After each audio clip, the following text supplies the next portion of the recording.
तो hello friends, destination है इसकी यूट्यूब प्लेटफॉर्म पे आपका स्वागत है।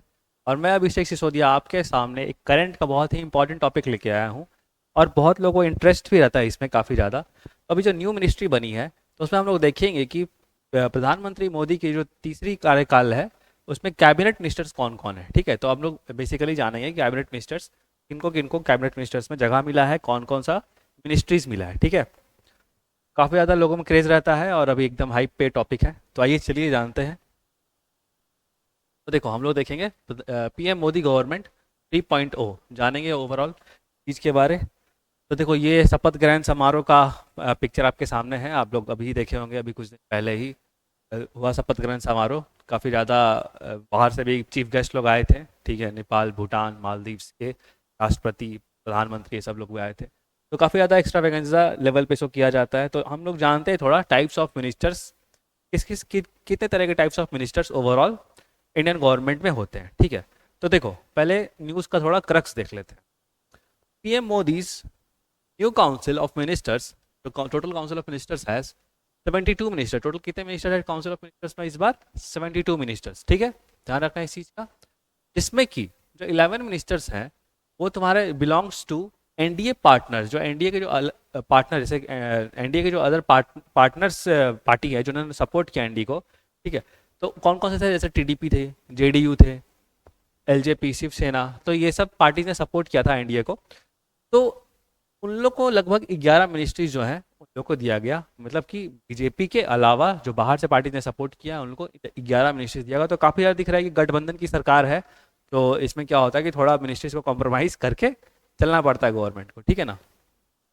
तो आओ देखते हैं थोड़ा सा हम लोग कॉन्स्टिट्यूशनल प्रोविजन के बारे जानेंगे कि ओवरऑल मिनिस्टर्स के लिए क्या कॉन्स्टिट्यूशनल प्रोविजन है, संविधान में क्या चीज़ लिखा हुआ है। तो देखो article 74 of the constitution deals with status of council of minister. मतलब काउंसिल ऑफ मिनिस्टर्स के जो के बारे में बताता है, जहाँ पे बात की गई है इंडियन कॉन्स्टिट्यूशन में, वो कौन सा अनुच्छेद है? आर्टिकल 74। इस चीज़ का ध्यान रखना, जहाँ पे council of ministers word mentioned है। ओके, कभी कभी एग्जामिनेशन में फैक्चुअल इन्फॉर्मेशन पूछ लिया जाता है। ठीक है, आगे देखते हैं आर्टिकल 75 में क्या चीज है। Article 75 deals with the appointment, tenure, responsibility, qualification. क्या क्या चीज़ है यहाँ पे देखो?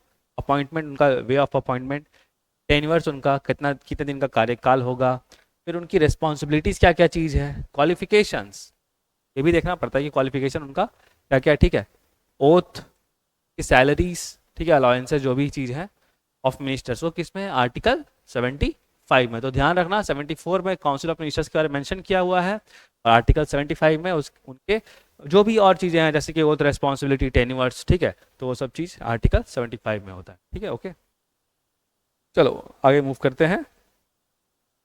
तो देखते हैं काउंसिल ऑफ मिनिस्टर्स जो होते हैं ना, 3 कैटेगरी के होते हैं। इस चीज़ को ध्यान रखना है, काउंसिल ऑफ मिनिस्टर 3 कैटेगरीज के होते हैं। ओके, इसमें कि सबसे पहले तुम्हारा कैबिनेट मिनिस्टर्स आते हैं। ठीक है, ध्यान रखना चाहिए, सबसे पहले कौन सा है? Cabinet ministers. ठीक है, उसके बाद कौन सा है? मिनिस्टर ऑफ स्टेट, एंड उसके बाद फिर डेप्यूटी मिनिस्टर्स आते हैं। ठीक है, तो ये 3 कैटेगरीज हैं मिनिस्टर्स के।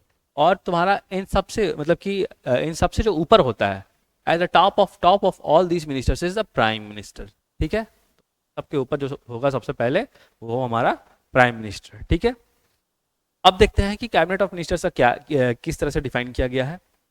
कैबिनेट मिनिस्टर्स जो होते हैं ना, these head the important ministries. ये हेड होते हैं अलग अलग मंत्रालय के, अलग अलग मिनिस्ट्रीज के ये हेड होते हैं। ठीक है, of the central government, like home home minister, defence minister, home ministry, defence ministry या फाइनेंस मिनिस्ट्री, इन सबको ये पर्टिकुलर जो कैबिनेट मिनिस्टर्स होते हैं ये हेड करते हैं। ठीक है, तो समझ लो कि एक तरह से मंत्रालय के सर्वोच्च जो है वो आपके कैबिनेट मिनिस्टर्स होते हैं।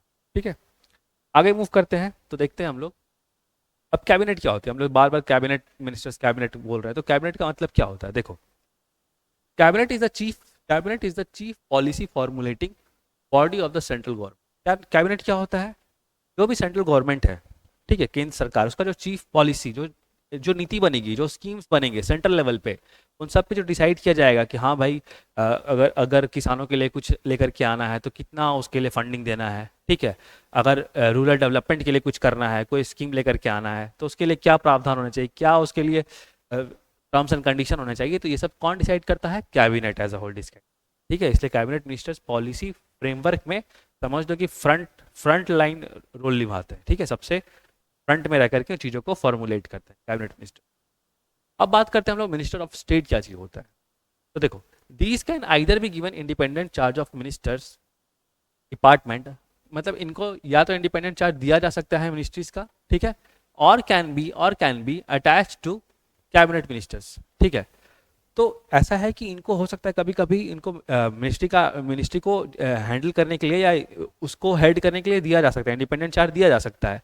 लेकिन जनरली क्या होता है कि ये कैबिनेट मिनिस्टर्स या कैबिनेट से अटैच रहते हैं, ठीक है, can be attach to cabinet ministers, ठीक है। तो जनरली समझ लो कि एक बैक एंड रोल प्ले करते हैं, ठीक है, एक सपोर्ट जैसा काम करते हैं कैबिनेट मिनिस्टर्स लोग के लिए। कौन? मिनिस्टर ऑफ स्टेट्स, ठीक है। आगे मूव करते हैं हम लोग। अब हम लोग बात करेंगे डेप्यूटी मिनिस्टर्स, ठीक है। तो देखो, डेप्यूटी मिनिस्टर्स के बारे में हम लोग देखते हैं। They are attach to cabinet ministers और मिनिस्टर्स ऑफ स्टेट। ये क्या है कि दोनों के साथ अटैच रहते हैं। They are attach to cabinet ministers और मिनिस्टर ऑफ स्टेट्स, ठीक है। दोनों कैबिनेट मिनिस्टर्स के लिए भी और मिनिस्टर ऑफ स्टेट्स के लिए भी लोग मतलब सपोर्ट करते हैं उनके काम को, and assist them in their administrative political and parliamentary duties, और को असिस्ट करते हैं जो भी राजनीतिक काम होता है, जो भी पार्लियामेंट का वर्क होता है उसमें उनको असिस्ट करते हैं। कौन? आपके डेप्यूटी मिनिस्टर्स, ठीक है। इस चीज़ का आप लोग ध्यान रखिएगा। आगे मूव करते हैं हम लोग। तो देखो, अब थोड़ा सा पोर्टफोलियोज के बारे में थोड़ा बात करते हैं कि कौन से मिनिस्टर्स को क्या पोर्टफोलियो दिया गया है, ठीक है। तो देखो, अभी अगर सबसे पहले हम लोग बात करें प्राइम मिनिस्टर के लिए, तो प्राइम मिनिस्टर श्री नरेंद्र मोदी, तो उनको क्या क्या मिला है? Prime minister and also in charge of, prime minister Narendra Modi है, किसी के इंचार्ज है? Ministry of personnel public grievances and pension, ठीक है। Ministry of personnel public grievances और पेंशन का चार्ज है उनके पास। Department of atomic energy, very important, ठीक है, department of atomic energy, department of space, ठीक है, और all important policy issues and all other portfolios not allocated to any minister. मतलब और भी अगर कोई इंपॉर्टेंट पॉलिसी इश्यूज चल के आते हैं या फिर कोई ऐसा पोर्टफोलियो जो किसी मिनिस्टर को नहीं दिया गया हो, तो अल्टीमेटली किसके पास जाता है? प्रधानमंत्री के पास, ठीक है। इस चीज का आप लोग ध्यान रखिएगा। आगे मूव करते हैं हम लोग। तो देखो, अब हम लोग जो बात करेंगे वो ओवरऑल बात करेंगे लिस्ट ऑफ कैबिनेट मिनिस्टर्स का, ठीक है, जो मोदी जी के थर्ड कार्यकाल में, प्रधानमंत्री मोदी जी के थर्ड कार्यकाल में के साथ हैं। तो अभी हम लोग जो बात करेंगे उसमें जो कि आगे तुम्हारा सीरियल नंबर रहेगा, फिर मिनिस्टर्स के नाम रहेंगे, उनका कौन सा पोर्टफोलियो मिला हुआ है, कौन से पार्टी से वो बिलोंग करते हैं, ठीक है, और कौन से स्टेट में है, ठीक है, तो हेल्प कर रहे हैं इस बार। तो देखो, सबसे पहले बात करें तो राजनाथ सिंह। तो राजनाथ सिंह को कौन सा मिनिस्ट्री मिला गया है? पहले भी डिफेंस मिनिस्टर थे, अभी भी डिफेंस मिनिस्टर, ठीक है, ध्यान रखना। बाकी तो बताने की जरूरत नहीं है, बीजेपी से हैं और उत्तर प्रदेश से आते हैं, ठीक है। आगे अगर बात करें अमित शाह जी का, तो अमित शाह जी जो है ministry of home affairs and cooperation, ये तो पहले से ये चीज़ भी थी, ठीक है, ministry of home affairs and cooperation, और ये भी ये गुजरात से आते हैं, इस चीज़ का ध्यान रखना, ठीक है, गांधीनगर क्षेत्र से बेसिकली ये थे। नितिन गडकरी की अगर बात कर ले तो इनका भी same ministry of road transport and highway, पहले भी था और अभी भी ministry of road transport and highway ही है, ठीक है। ये भी बीजेपी और ये महाराष्ट्र से आते हैं, ठीक है, इस चीज़ का ध्यान रखना, महाराष्ट्र से आते हैं। आगे अगर मूव करें हम लोग, तो अब जगत प्रकाश नड्डा, जेपी नड्डा, जो कि अभी कुछ दिन मतलब पहले तक क्या थे, मतलब president of Bharatiya Janata party, ठीक है, बीजेपी के प्रेसिडेंट रहे थे, और अब इनको मेंबर ऑफ राज्यसभा तो है। इनको कौन सा पोर्टफोलियो दिया गया है? इनको दिया गया है ministry of health and family welfare, ठीक है, and ministry of chemical and fertilizers, ठीक है। तो इस चीज़ का यहाँ पे ध्यान रखना, ये नया न्यू मिनिस्ट्री इनको दिया गया है, तो इस चीज़ का ध्यान रखना। हालांकि पहले भी इस चीज़ को इन्होंने होल्ड किया था प्रेसिडेंट रहने से पहले भी, लेकिन अभी आपको ध्यान रखना है ministry of health and family welfare और ministry of chemical and fertilisers जो है जगत प्रकाश नड्डा, जेपी नड्डा जी को दिया गया है, ओके। हिमाचल प्रदेश से आते हैं, बाकी बीजेपी को बिलोंग करते हैं, आई थिंक ये तो आप लोग को, ओके। आगे हम लोग देखते हैं Shivraj Singh Chouhan, very important, first time cabinet को होल्ड कर रहे हैं आपके प्रधानमंत्री मोदी के साथ। ये ex chief minister of Madhya Pradesh रह चुके हैं, ठीक है, आई थिंक ये पता होगा आप लोग को, x chief minister of Madhya Pradesh रह चुके। इनको कौन सी मिनिस्ट्री दी गई? तो काफी इंपॉर्टेंट है, ध्यान रखो यहाँ पे, ministry of agriculture and farmer welfare, ठीक है, एंड रूरल डेवलपमेंट, ठीक है। तो ministry of agriculture, farmer welfare and rural development किसको दिया गया है? शिवराज सिंह चौहान को, जो कि पहले मध्य प्रदेश के चीफ मिनिस्टर रह चुके। ठीक है, ये भी बीजेपी से, आपको पता ही है, और मध्य प्रदेश तो से आते हैं। ओके, आगे मूव करते हैं। तो हम बात करेंगे निर्मला सीतारमन जी की। ठीक है, तो ये मिनिस्ट्री ऑफ फाइनेंस, इनको फिर से मिनिस्ट्री ऑफ फाइनेंस दिया गया है। ठीक है, ministry of finance and corporate affairs, JP से, और कर्नाटका से बेसिकली बिलोंग करती हैं। ओके, आगे बात करें अगर एस जयशंकर के लिए, तो मिनिस्टर ऑफ एक्सटर्नल अफेयर्स, पहले भी मिनिस्टर ऑफ एक्सटर्नल अफेयर्स था, अभी भी मिनिस्टर ऑफ एक्सटर्नल अफेयर्स हैं। काफ़ी ज़्यादा मतलब बहुत मेजर रोल ये प्ले कर रहे हैं मिनिस्टर ऑफ एक्सटर्नल अफेयर्स में। काफ़ी ज़्यादा जियो पोलिटिकल लेवल पे और वर्ल्ड लेवल पे, काफ़ी ज़्यादा डिप्लोमेटिक लेवल पे बहुत अच्छे रिलेशंस इन्होंने इस्टेब्लिश किए हैं इंडिया के लिए। ठीक है, तो आई थिंक बहुत अच्छा जस्टिस है इनके साथ फिर से मिनिस्ट्री देने का। ठीक है, और बीजेपी से है, पता ही आप लोगों को, गुजरात से ही आते हैं। ठीक है, एस जयशंकर। आगे मूव करें अगर, तो मनोहर लाल खट्टर जी का बात कर ले, तो ये ex chief minister of Haryana रह चुके हैं। ठीक है, काफ़ी फेमस है, आप लोग को आइडिया होगा। इनको कौन सी पोर्टफोलियो दिया गया, कौन सा मिनिस्ट्री इनके पास, तो ministry of housing, urban affairs and power. Okay, ministry of housing, urban affairs and power. ठीक है, कहाँ से बिलोंग करते हैं, हरियाणा से। ओके, ठीक है, आगे हम लोग आगे बढ़े, तो अब बात करेंगे एच डी कुमार स्वामी। ठीक है, एच डी कुमार स्वामी, तो x chief minister of Karnataka रह चुके हैं ये। ठीक है, x chief minister of Karnataka रह चुके हैं। अभी इनको कौन सा मिनिस्ट्री दिया गया है, ministry of heavy industries, ministry of heavy industries and steel. ठीक है, अभी कौन से पार्टी के हैं, जनता दल सेक्युलर, जनता दल सेक्युलर, और कहाँ से बिलोंग करते हैं, कर्नाटका। ओके, ठीक है, आगे चलते हैं हम लोग। अब बात करेंगे और पीयूष गोयल जी की। पीयूष गोयल जी जो है वो ministry of commerce and industry hold कर रहे हैं। ठीक है, ministry of commerce and industry, BJP, और महाराष्ट्र से बिलोंग करते हैं। ठीक है, आगे मूव करते हैं, तो very important ministry of education की अगर बात कर ले, तो ministry of education Dharmendra Pradhan ji hold कर रहे हैं। ठीक है, Dharmendra Pradhan ji ministry of education hold कर रहे हैं, और ये बेसिकली कहाँ से बिलोंग कर रहे हैं, उड़ीसा से। ठीक है, बीजेपी पार्टी के ही हैं, और ये उड़ीसा से बिलोंग। ठीक है, आई थिंक काफ़ी नाम से आप लोग पहले से ही जानते होंगे। अगर ये कुछ नए नाम हैं, नए चेहरे हैं, उनको भी समझना जरूरी, जैसे कि जीतन राम मांझी जी। ठीक है, तो जीतन राम मांझी जी जो x chief minister of Bihar पहले रह चुके हैं। इनको कौन सा मिनिस्ट्री दिया गया, इसको याद रख लो। ठीक है, हो सकता है आपके बीपीएससी वाले एग्जाम्स के लिए भी काफ़ी ज़्यादा इंपॉर्टेंट हो जाए। तो इनको दिया गया है ministry of micro small and medium enterprises. ठीक है, शॉर्टकट में हम लोग एमएसएमई जनरली बोलते रहते हैं, तो आप ध्यान रखना, ministry of MSME of micro small and medium enterprises किनको दिया गया है, तो जीतन राम मांझी जी को। ठीक है, कौन से पार्टी से हैं, हिंदुस्तान अवाम मोर्चा के, बिहार से बेसिकली बिलोंग करते हैं। बीपीएससी के पर्सपेक्टिव से इस चीज़ को ध्यान रख लो, एमएसएमई के लिए एमएसएमई धनराम मांझी के पास।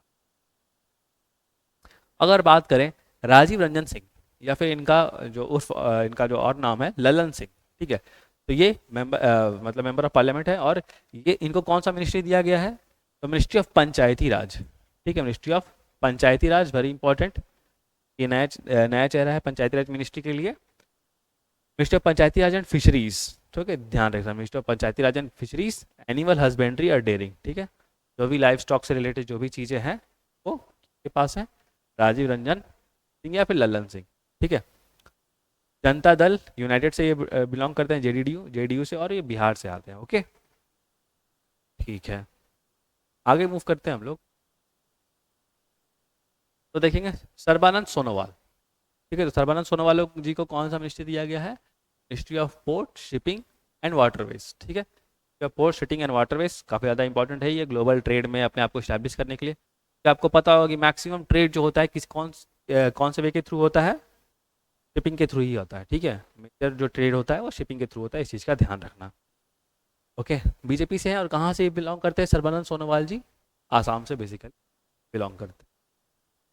आगे अगर हम लोग देख ले, तो वीरेंद्र कुमार, तो श्री वीरेंद्र कुमार जी को क्या दिया गया है, ministry of social justice and empowerment. ठीक है, सामाजिक न्याय और आधिकारित मंत्रालय, ध्यान रखना, बीजेपी से हैं, और ये मध्य प्रदेश से बिलोंग करते हैं। वीरेंद्र कुमार जी को ministry of social justice and empowerment दिया गया। ठीक है, चलो आगे बढ़ते हैं हम लोग।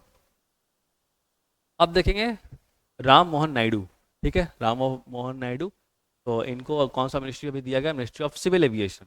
ठीक है, मिनिस्ट्री ऑफ सिविल एविएशन, कौन से पार्टी से है, Telugu Desam party, very important, ध्यान रखना, तेलुगु देशम पार्टी से है, जो आंध्रा की पार्टी है, आंध्र प्रदेश की, और इनको राम मोहन नायडू जी को ऑफ सिविल एविएशन दिया गया होगा। आप लोग को पता होगा कैसे मतलब कि टीडीपी और जेडीयू के समर्थन से इस बार एनडीए को सरकार बनाने का मौका मिला। और इस तरह से क्या हुआ कि मिनिस्ट्रीज़ का थोड़ा डिवीज़न तो मतलब बनता भी है, क्योंकि हर किसी को थोड़ा बहुत पोर्टफोलियो चाहिए होता है। ठीक है, आखिर मेहनत का कुछ एक तरह से है कि अगर मेहनत कर रहे हैं तो हमको कुछ ऐसा पोर्टफोलियो भी उसको लीड करने का मौका दिया जाए, कुछ मतलब अपने आप को प्रूव करने का, अच्छा काम करने का। तो एग्जाम्पल वही है तुम्हारे तेलुगु देशम पार्टी से राम मोहन नायडू जी को ऑफ सिविल एविएशन। ठीक है, आगे अगर मूव करें हम लोग प्रहलाद जोशी जी, तो प्रहलाद जोशी जी को क्या, मिनिस्ट्री ऑफ कंज्यूमर अफेयर्स। ठीक है, ministry of consumer affairs, food and public distribution. ठीक है, and new and renewable energy. ठीक है, ध्यान रखना इसका। प्रहलाद जोशी जी को ministry of consumer affairs, food and public distribution and new and renewable energy दिया गया है। एपी से भी बिलोंग करते हैं और कर्नाटका से आते हैं। ठीक है,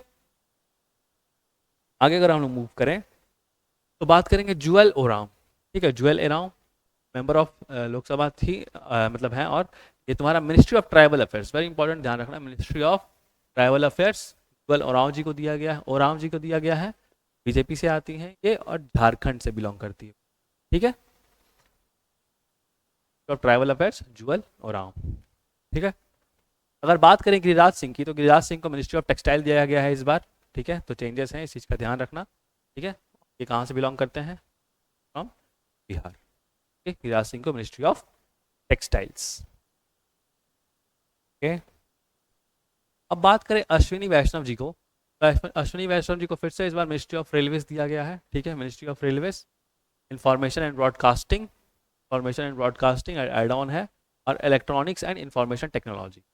ठीक है, तो कहीं ना कहीं रिस्पॉन्सिबिलिटी ज़्यादा बढ़ गई है आपके अश्विनी वैष्णव जी पे, कि पहले भी थोड़ा सा रेलवेज को लेकर के कुछ प्रॉब्लम्स इशू आए हैं। तो होप सो इस बार प्रॉब्लम्स इशूज नहीं आएंगे, बेटर गवर्नेंस स्ट्रक्चर को देखने को मिलेगा, खास करके मिनिस्ट्री ऑफ रेलवेज का जहाँ तक सवाल है। ठीक है, बीजेपी से आते हैं, पता है इस चीज़ का, हम लोग से आते हैं। ठीक है, ध्यान रखिएगा। अगर हम मूव करें तो ज्योतिरादित्य सिंधिया। ठीक है, तो ज्योतिरादित्य सिंधिया को इस बार क्या मिला है, ministry of communication, ministry of communication and development of north eastern reason. ठीक है, तो यहाँ पे चेंजेस है, ध्यान रखिएगा इस चीज़ को। जो भी चेंजेस है ना मिनिस्ट्री में, उस चीज़ को जरूर आप लोग नोट डाउन कर लीजिएगा। ओके, क्योंकि हो सकता है क्वेश्चन वहीं से बनेंगे, जो बेसिक है ना डिफेंस मिनिस्ट्री और फाइनेंस मिनिस्ट्री, जहाँ चेंजेस नहीं हुआ वहाँ से क्वेश्चन बनने के चांसेस कम है, लेकिन जहाँ चेंजेस हो रहा है उसको आप लोग ध्यान दीजिएगा। तो ज्योतिरादित्य सिंधिया को इस बार of communication and development of north eastern region दिया गया है। ओके, बीजेपी से हैं, पता है हम लोग को, और मध्य प्रदेश से बिलोंग। ठीक है, ओके, आगे अगर हम मूव करें भूपेंद्र यादव जी, तो भूपेंद्र यादव जी को ministry of environment forest and climate change. ठीक है, काफ़ी ज़्यादा इंपॉर्टेंट मिनिस्ट्री है अभी खास करके अभी के समय को लेकर के, जब टेम्परेचर इतना ज़्यादा राइज हो रहा है, क्योंकि हम लोग 1.5 डिग्री सेल्सियस पढ़ते थे और अब तो हम लोग प्रैक्टिकल में चीज़ों को देख रहे हैं, कितनी तरीके से गर्मी इतनी ज़्यादा बढ़ जा रही है। ठीक है, तो कहीं ना कहीं रिस्पॉन्सिबिलिटी हाई है, उम्मीद करते हैं कि कुछ अच्छा निकल के आए, कुछ हो। ठीक है, बहुत लार्ज स्केल पे चीज़ें तो करना अभी मुश्किल है 5 साल के कार्यकाल में, बट होप्स हो कि कुछ जो भी स्टेप्स हो वो आगे आने वाले समय के लिए इन्वायरमेंट को लेकर के काफ़ी ज़्यादा अच्छा हो। ठीक है, बीजेपी से हैं, कहाँ से आते हैं भूपेंद्र यादव जी, राजस्थान। ठीक है, अब हम लोग बात करेंगे गजेंद्र सिंह शेखावत। गजेंद्र सिंह शेखावत जी कौन सा मिनिस्ट्री दिया गया इनको, ministry of culture and tourism. Of culture and tourism, tourism industry आपको पता है कोविड के टाइम में बहुत ज़्यादा डाउनफॉल हो गया था टूरिज्म इंडस्ट्री का, लेकिन अभी हम लोग फिर से टूरिज्म इंडस्ट्रीज़ में आगे बढ़ रहे हैं, और ग्लोबल टूरिज्म रैंकिंग का अगर हम लोग बात करें तो उसमें 39th रैंक पे। ठीक, आप लोग यहाँ पे नोट डाउन कर लेना। ठीक है, ग्लोबल टूरिज्म रैंकिंग में इंडिया 39th रैंक पे है। ओके, और Gajendra Singh Shekhawat ji ministry of culture and tourism को होस्ट कर रहे हैं। ठीक है, कहाँ से बेसिकली बिलोंग करते हैं, राजस्थान। ओके, आगे मूव करते हैं हम लोग। अब देखते हैं अनुपमा देवी, तो अनुपमा देवी जी को इस बार ministry of women and child development, very important. ठीक है, चेंजेस है यहाँ पे, अनुपमा देवी को चाइल्ड डेवलपमेंट दिया गया है, जेपी से बिलोंग, और झारखंड। ओके, अगर आगे और बात करें हम तो किरण रिजिजू जी, तो किरण रिजिजू जी को इस बार मतलब ministry of parliamentary affairs and minority affairs. ठीक है, माइनॉरिटी अफेयर्स भी दिया गया है, पार्लियामेंट्री अफेयर्स के साथ साथ मिनिस्ट्री ऑफ माइनॉरिटी अफेयर्स है। ओके, बीजेपी से आते हैं, कहाँ से हैं, अरुणाचल प्रदेश। ठीक है, Kiren Rijiju ji ministry of parliamentary affairs and minority affairs. Okay, Anupama Devi ji ministry of women and child development. Okay, आगे अगर हम लोग बात करें तो हरदीप सिंह पुरी जी को ministry of petroleum and natural gas. ठीक है, ministry of petroleum and natural gas काफ़ी ज़्यादा इंपॉर्टेंट है एनर्जी सिक्योरिटी के टर्म्स में, अगर हम लोग बात करें पेट्रोलियम और नेचुरल गैस को लेकर। ठीक है, कोई भी कंट्री, अब रिपब्लिक का मतलब ऐसा हो गया कि भाई एनर्जी सिक्योरिटी भी होना जरूरी है हम लोग, मतलब कि एनर्जी के मतलब कि सॉवरन होने का मतलब ऐसा हो गया कि एनर्जी से के बेसिस में भी हम लोग थोड़ा अपने आप को सिक्योर बना के रखें। ठीक है, तब जाके हम लोग कम्प्लीटली इंडिपेंडेंट हो सकते हैं। किसी और देश पे डिपेंडेंट होना एनर्जी को लेकर के कहीं ना कहीं ग्लोबल लेवल पे हमारी कमजोरियों को बाहर लेकर के आता है। ज़्यादा इंपॉर्टेंट मिनिस्ट्री थे ये सब, ministries of petroleum natural gas. BJP Uttar Pradesh से आते हैं आपके हरदीप सिंह। आगे अगर हम लोग बात करें तो मनसुख मांडविया जी को इस बार ministry of labour and employment. ठीक है, ministry of labour and employment and youth affairs and sport. ठीक है, ministry of labour and employment and ministry of youth affairs and sports. ठीक है, बीजेपी से हैं, कहाँ से बिलोंग करते हैं, गुजरात से। ठीक है, आई थिंक आपको देखो बेसिक आइडिया इसमें लगना जरूरी है, आपको जानना चाहिए कि कौन कौन से मिनिस्टर्स कौन कौन से मिनिस्ट्री को होल्ड कर रहे हैं। ठीक है, खास करके एटलीस्ट कम से कम कैबिनेट मिनिस्टर्स तो आपको पते होने चाहिए। ओके, आगे मूव करें हम लोग, तो अब बात करेंगे जी किशन रेड्डी। तो G Kishan Reddy ji ministry of coal and mines. G Kishan Reddy of coal and mines. ठीक है, बीजेपी से ही हैं और तेलंगाना से आते हैं। ठीक है, आगे अगर बात करें हम लोग तो चिराग पासवान जी, काफ़ी ज़्यादा इंपॉर्टेंट ये चीज़ इसलिए है क्योंकि अभी कुछ दिन पहले ही हम लोग देखे थे कि किस तरह से उन्होंने 5 सीट जीता अपना, तो बहुत अच्छा परफॉर्मेंस इसका ओवरऑल रहा इस बार लोकसभा इलेक्शन में। और कुछ दिन पहले पार्टी में ही बहुत ज़्यादा प्रॉब्लम चल रही थी एलजेपी में, बट इन्होंने सब चीज़ को ओवरकम करते हुए और बहुत बहुत एक तरह से मैसेज दिया है कि मेहनत करने से आदमी कहीं ना कहीं ऊपर जरूर पहुंचता है। तो चिराग पासवान जी को मिनिस्ट्री ऑफ लोक, जो कि प्रेसिडेंट है लोक जनशक्ति पार्टी के। ठीक है, इनको ministry of food processing and industries थी, ministry of food processing and industries. पहले भी कहीं ना कहीं जो एलजेपी से जो गठबंधन था आपका एनडीए का, तो ministry of food processing industries भी उन्हीं के पास रहता था। रामविलास पासवान जी के समय भी हम लोग देखे थे कि ministry of food processing industry उनके साथ रहता था। और अब चिराग पासवान जी है जिनको भी ministry of food processing and industry दिया गया है। ठीक है, एलजेपी लोक जनशक्ति पार्टी से बिलोंग करते हैं और बिहार से। ओके, तो बीपीएससी के टर्म्स में आप लोग ध्यान रखना, बीपीएससी से बिहार से जो भी रिलेटेड मिनिस्टर्स हैं उनका एटलीस्ट आपको जरूर से पता होना चाहिए। ओके, चिराग पासवान जी को ministry of food processing and industry. ठीक है, फूड प्रोसेसिंग इंडस्ट्रीज। आगे अगर हम लोग बात कर ले तो सी आर पाटिल जी, तो सी आर पाटिल जी को मिनिस्ट्री ऑफ जल शक्ति। ठीक है, जल शक्ति मंत्रालय जो है वो सी आर पाटिल जी को दिया गया है, जेपी से ही बिलोंग करते हैं। ठीक है, और गुजरात से आते हैं। ठीक है, ध्यान रखना C R Patil ji ministry of Jal Shakti मंत्रालय। ओके, तो आई थिंक यहाँ पे इतने थे। अगर आपको इसका पीडीएफ चाहिए तो डेस्टिनेशन आईएएस के टेलीग्राम चैनल से डाउनलोड कर सकते हैं आप लोग। अगर आपको वीडियो काफ़ी ज़्यादा इन्फॉर्मेटिव लगा हो तो काइंडली वीडियो को लाइक करें, चैनल को प्लीज़ सब्सक्राइब कर लें, और डेस्टिनेशन आईएएस के यूट्यूब प्लेटफॉर्म या डेस्टिनेशन आईएएस के इंस्टीट्यूट से भी जुड़े, ताकि आप अपने 17th बीपीएससी और अन्य किसी एग्जाम को अच्छी बेहतर तरीके से प्रिपरेशन कर पाएँ। ओके, मिलते हैं इसी तरह के शॉर्ट एंड क्लिप्स वीडियो से जल्द ही, तब तक के लिए थैंक यू सो मच।